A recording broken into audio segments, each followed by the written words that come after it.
Hello बच्चों, good morning. बच्चों, आज हम पेज नंबर 71 और 16 लेसन नंबर है, जिसका टॉपिक है बच्चों लिट्लकार वर्तमान काल। ठीक है, तो आज हम लिट्लकार वर्तमान काल पढ़ने जा रहे हैं, तो आप सब बच्चे भी ध्यान देना। ये है करण कारकम। करण कारक कौन सा होता है बच्चों? विभक्तियों में एक तो होती है प्रथमा, दूसरा है द्वितीय और फिर आता है तृतीय। और प्रथमा द्वितीय हम पढ़ चुके हैं अपनी क्लास में। आज ऑनलाइन क्लास चल रही है, वीडियो भेजना है हमें, तो आप वीडियो के माध्यम से इसको पढ़ना है ध्यान से। ठीक है, तो 16 लेसन सब ध्यान से पढ़ो। करण कारक में हम पढ़ रहे हैं और तृतीय विभक्ति है। तो देखो बच्चों, सबसे पहला टॉपिक है, यहाँ देखिए आप, बालिका है ना, ये बालिका कलमेन लिखती।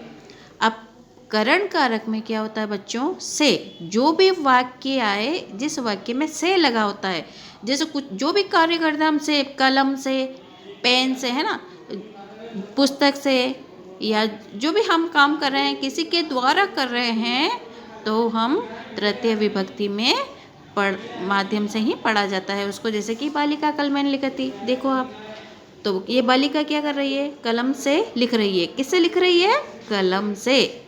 ठीक है, आगे देखो, बालक कंदुकेन, ये बालक है कंदुकेन क्रीडति, बालक गेंद से खेलता है। ठीक है, फिर नीचे देखो, सह।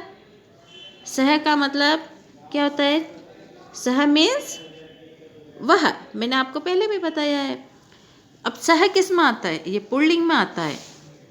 लड़कों के लिए आता है सह। अगर लड़की के लिए वह बोलना है कि वह लड़की जाती है ना, तो लड़की नहीं बोल के हम बोलते वह जाती है, तो वह लड़की के लिए आएगा। तो क्या आएगा? क्या लिखा होगा बच्चों यहाँ पर? समय की मात्रा सा, सिर्फ सा मीन्स होता है वह, लड़की के लिए। लेकिन यह सह लिखा हुआ है, ये लड़के के लिए है। वह पादेन पैर से चलती, वह पैर से चलता है ना। आए समझ में? अब आगे देखो बच्चों, रजक है दंडेन गर्दभम ताड़यति, धोबी। रजक मीन्स क्या होता है? धोबी।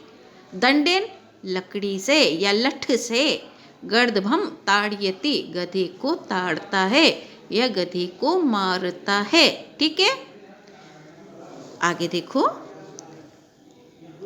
मालाकारा। मालाकारा मीन्स क्या होता है?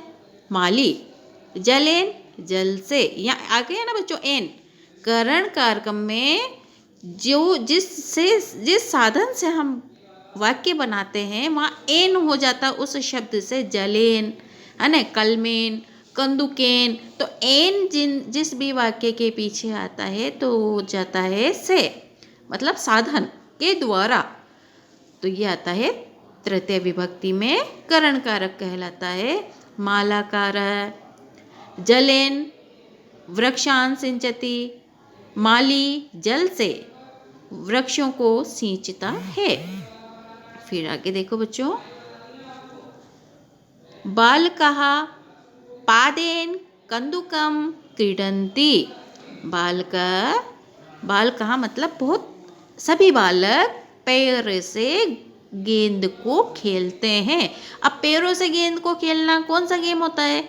फुटबॉल, है ना। फुटबॉल पैरों से ही खेली जाती है। तो हम संस्कृत में इसको ऐसे बोलेंगे, बालकाः पादेन कंदुकम क्रीडन्ति। ओके, समझ में आया? आगे देखो बच्चों, अत्र भिक्षुकः अपि तिष्ठन्ति। अत्र मीन्स होता है बच्चों यहाँ, भिक्षुक भिखारी, अपि मीन्स भी, तिष्ठन्ति मतलब खड़े हैं। यहाँ भिक्षुक भी खड़े हैं। एकः भिक्षुकः नेत्रं काण अस्ति। एक भिक्षुक आँखों से काढ़ना है ना। काढ़ना मीन्स अंधा। ठीक है, अन्य नेत्राभ्याम अंधा अस्ति। अन्य भी नेत्रों से अंधे हैं। जो दूसरे हैं, अन्य भी हैं, वो भी आंखों से अंधे हैं। ठीक है। फिर देखो अपरः, अपरः मीन्स होता है बच्चों दूसरे। कर्णाभ्याम बधिर अस्ति, दूसरे भी कानों से, बधिर मीन्स बहरे हैं। ठीक है। फिर देखो एक है पादेन खंज अस्ति, एक जो है वो पैर से, खंज मीन्स लंगड़ा है, खंज मीन्स टूटना, खंडित होना, है ना। तो एक पैर से, एक जो भिक्षुक है वो पैर से लंगड़ा है। ठीक है। आगे देखो बच्चों, रमेश मोटरयानेन विद्यालयम गच्छति। रमेश, अब देखो मोटरयानेन, एन आ गया ना यहाँ पर। जिस साधन से जो कार्य किया जा रहा है वहाँ एन लग जाता है तो से, मतलब से का मतलब के द्वारा, है ना। तो रमेश मोटरयान से विद्यालय जाता है। ठीक है। फिर आगे देखो बच्चों, दिनेश रथेन उद्यानम गच्छति। दिनेश रथ से उद्यान को जाता है या बगीचे में जाता है ना। सुदेश रथेन उद्यानम गच्छति। सुदेश रथ से उद्यान या बगीचे में जाता है। तो बच्चों आपको समझ में आया ये जो लेसन है 16, लट लकार वर्तमान काल, जिसको आप इंग्लिश में बोलते हैं प्रेजेंट टेंस, जो हमने पढ़ा इसको करण कारकम, करण कारक पढ़ा है। इसके तृतीय विभक्ति में करण कारक ही होता है। ठीक है। तो सभी बच्चों आप इस लेसन को अच्छी तरह ध्यान से पढ़ना, समझना और फिर अपनी बुक में एक बार फिर दोबारा आप इसको पढ़ना और इसका हिंदी अनुवाद करना, जैसे मैंने आपको बताया। ठीक है बच्चों। ओके,